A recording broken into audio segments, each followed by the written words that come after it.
New York में press conference करते हुए बिलावल भुट्टो जरदारी का कहना था कि भारत और इसराइल के इक़दामात में मुमासलत पाई जाती है। मोदी और नेतन्याहू इंतहा पसंद हैं जो नफरत को फ़रोग़ देते हैं और भारत इसराइल की तरह आलमी क़वानीन की खिलाफ वर्जी कर रहा है। ये सवाल यहाँ पर यह है कि अक़वाम मुत्तहिदा की पाकिस्तानी मौक़िफ़ की तायीद क्या भारत के लिए आलमी सतह पर तन्हाई का आगाज़ है? भारत की जानिब से सिंतास मुआहदे की खिलाफ वर्जी और पानी को बतौर हथियार इस्तेमाल करने की कोशिश, ये बैनुल-अक़वामी कानून की खुली खिलाफ वर्जी है। आलमी बरादरी की खामोशी क्यों? क्या भारत इसराइल मॉडल पर चलते हुए जनूबी एशिया को नया फ़लस्तीन बनाना चाहता है? भारत के एक तरफा इक़दामात को न्यू नॉर्मल करार देकर पाकिस्तान ने खबरदार किया कि क्या जनूबी एशिया एटमी तसादुम के धाने पर है? क्या अक़वाम मुत्तहिदा वक्त पर किरदार अदा करेगा? सवाल तो ये भी है कि पाकिस्तानी वफ़द की अमरीका में भारतीय जारहियत को बेनकाब तो कर दिया गया है, क्या वाशिंगटन की पॉलिसी में भारत के खिलाफ कोई तब्दीली मुमकिन है? जी बिल्कुल, और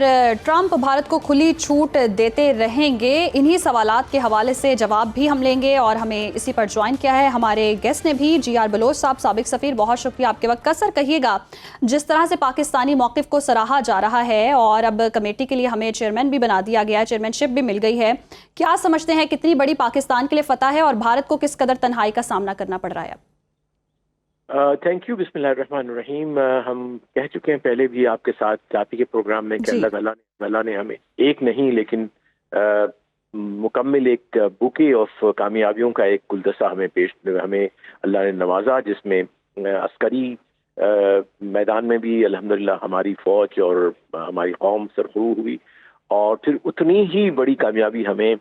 डिप्लोमेटिक लेवल पे मिली, और उसी तरह से उसके बढ़ के जो है कामयाबी पब्लिक ओपिनियन, जो इंटरनेशनल पब्लिक ओपिनियन है, उसमें मिली। इसलिए कि हमारा नैरेटिव और हमारी जो जंग थी वो हक की जंग थी और नैरेटिव सच का नैरेटिव था। तो जबकि दो एलिमेंट आपके अंदर होते हैं तो उसके बाद फिर आगे आप बनाते हैं, और उसी हक और सच के फाउंडेशन के ऊपर अल्हम्दुलिल्लाह एक बड़ी प्रोफेशनल हमारी फौज और प्रोफेशनल हमारे डिप्लोमेट, जिन्होंने सच्ची बात यह है, कह सकते हैं हम कि मुकम्मल तौर पे इंडिया को नॉकआउट कर दिया है। और आज नहीं, मैं समझता हूँ उसी दिन जिसने हम पे हमला किया और जिस तरह से हमने प्रोसीड किया मैदान जंग में और डिप्लोमेसी के मैदान में, उसी दिन ही हिंदुस्तान डिप्लोमेटिकली, स्ट्रेटेजिकली, मैं ऐसे कहता हूँ स्ट्रेटेजिकली अकेला खड़ा था कि फ़कत एक वो वाहिद शख्स जिसकी वो नकल करना चाहते हैं, जिस तरह बिलावल भुट्टो साहब ने कहा कि इट्स अ बैड कॉपी, तो उसके अलावा पूरे दुनिया से कोई भी हिंदुस्तान के साथ ना खड़ा था और ना अब खड़ा है। उसके बरक्स अगर हम अल्हम्दुलिल्लाह पाकिस्तान को देखें तो पूरी दुनिया हमारे हक के मैसेज को, हमारे सच के मैसेज को और हमारी कामयाबी को, वी हैव प्रूवन कि पाकिस्तान की कौम, पाकिस्तान की अस्करी कुव्वत सिर्फ डायलॉग नहीं है, जिस तरह से राहुल ने कहा मोदी को कि ये तो तुम्हारे डायलॉग लगते हैं। हमारा एक्चुअल मैसेज है, क्योंकि हमारी जंग हक की थी और है कि हमने अपने मुल्क को, अपने वतन को, अपने सरजमीन को किया है प्रोटेक्ट और का दिफा किया है और अपनी सवरनिटी का किया। और फिर जो हमारा जो नैरेटिव है, हमारा बयानिया जो है, वो हक पे इस तरह से है कि कश्मीर का कोई हमने नया नहीं बनाया कोई मसला, जिस तरह से वो एक झूठ और का पलंदा लेके हर जगह दुनिया में इस वक्त उनका भी डेलीगेशन फिर रहा है, लेकिन उनके साथ क्या हो रहा है उसकी भी कहानी आप पास आगे होंगी कि कोलंबिया में गए वो, वहां पे बजाय कि कुछ उसको सपोर्ट करे, उन्होंने कहा कि हाँ वी नो कि पाकिस्तानियों की शहादत हुई, जिसमें बच्चे और बूढ़े और खवातीन की जो है शहादत हुई है, एंड वी सिंपैथाइज। कोलंबिया की बात है, और वो फिर प्रेस में आके कहता है कि हम सरप्राइज एंड शॉक, के बजाय कि हमारी बात सुनने के, ये जो इनका बड़ा गया हुआ था, जो कांग्रेस का मेंबर है, इसका कांग्रेस पार्टी का मेंबर जो है, तो वो इस तरह से उनको वहां सामने इस तरह की सुबकी का जो है वो सामना है। लिहाजा मैं समझता हूं कि अब हिंदुस्तान को, और जिस तरह कहा भी गया है हमारे डेलीगेशन के हेड की तरफ से, कि हिंदुस्तान को अपने जो है वो इस हठधर्मी को छोड़ के नेतन्याहू को कॉपी करने के बजाय जो है वो अपनी रियलिटी चेक करे, अपने मुल्क की रियलिटी चेक करे, अपने जो है उसकी आर्मी जो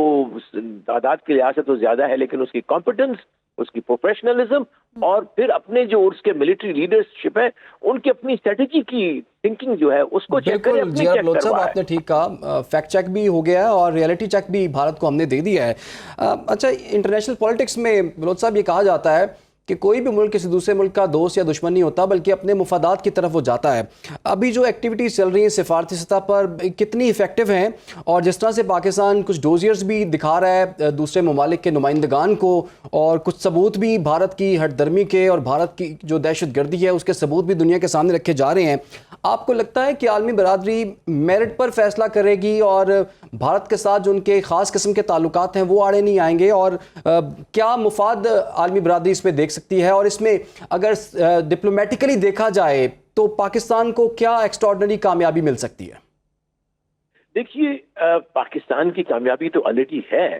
اس طرح سے ہے کہ آپ نے خود ہی ذکر کیا کہ ابھی کمیٹی کا ممبر بن گئے. اگلے انشاءاللہ ماہ میں یا اسی ماہ میں ہم سیکورٹی کونسل کی پریزیڈنٹشپ جو ہے وہ ہمیں مل جائے گی انشاءاللہ. اس میں ایک بہت بڑی کانفرنس بلاتے ہیں جس کا اناؤنسمنٹ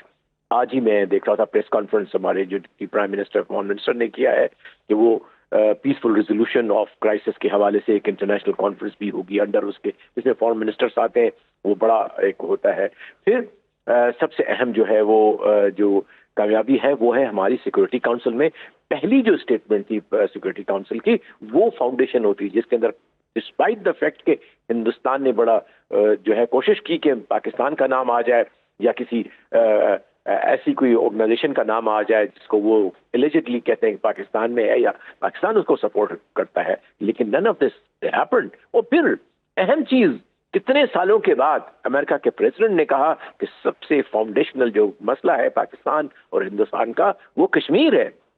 اور اس کو ریزالو کرنا ضروری ہے. دس از اے بگیسٹ, میں سمجھتا ہوں آپ کی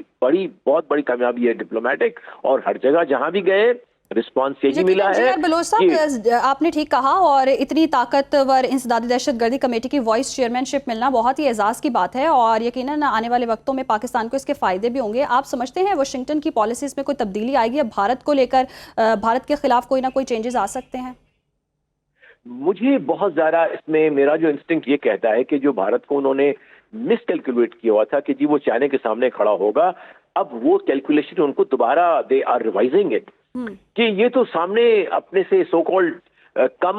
جو خرچ کرنے والا 10 گنا زیادہ ہم سے خرچ کرتے ہیں ڈیفنس میں. بھارت کا جو موقف ہے اس کو رسوائی ملی ہے اور اس کا موقف پٹ چکا ہے پوری دنیا کے سامنے, جبکہ پاکستان کی موقف کی بات کی جائے, پالیسیز کی بات کی جائے تو پوری دنیا میں سراہا جا رہا ہے اور اپریشیٹ کیا جا رہا ہے. سفارتی سطح پر بھی جس طرح سے ہمارے وفد ہیں وہ جا رہے ہیں, بات چیت کر رہے ہیں, اور امن کا خواہاں, اس سے صاف پتہ چلتا ہے کہ پاکستان جو ہے وہ امن کا خواہاں ہے اور کس طرح سے امن کا پیغام دیا جا رہا ہے, جبکہ دوسری جانب بھارت کی جانب سے انتشار پھیلانے کی بھرپور کوششیں کی جا رہی ہیں اور بیانات کا سلسلہ بھی جاری ہے.